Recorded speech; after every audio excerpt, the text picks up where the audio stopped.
facing a lot of public backlash. Rocky Mountain Power has lowered their proposed rate hike for next year. News specialist Lindsay Aerts has more on how much it's coming down and whether the proposed hike could come down even more. Yeah, Rocky Mountain Power was proposing a 30% rate hike. Now they've taken that down to 18%. That would cost the average Utah family about $14 additional a month. But one of Utah's top lawmakers says that's not low enough.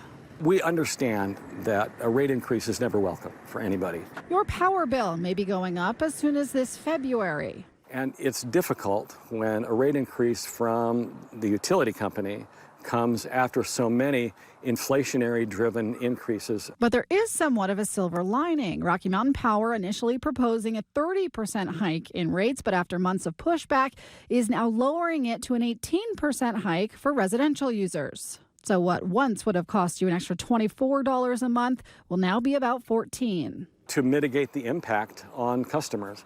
You know, we're always looking at ways to do that. Still, Rocky Mountain Power spokesperson David Eskelson says the hike is needed to cover rising energy costs. The commodities that we use, natural gas, coal, the power purchased from other utilities on the open market, those have all increased in price. But one of Utah's top Republicans isn't satisfied even with the lower hike. We still think it needs to come lower. House Speaker Mike Schultz says state leaders will continue to push for that. No hike is a good hike, but we understand that it probably has to go up.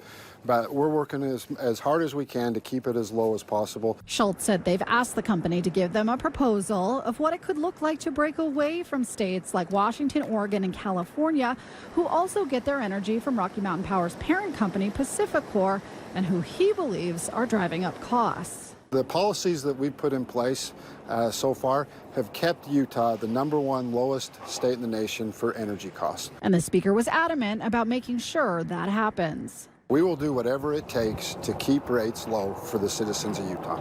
Now, I asked the Rocky Mountain spokesperson if he thinks that 18% rate hike will stick. He said it will now be up to the Public Utilities Commission, who is tasked with deciding these rate hikes. Reporting in Salt Lake City for KSL 5 News, I'm Lindsay Aerts.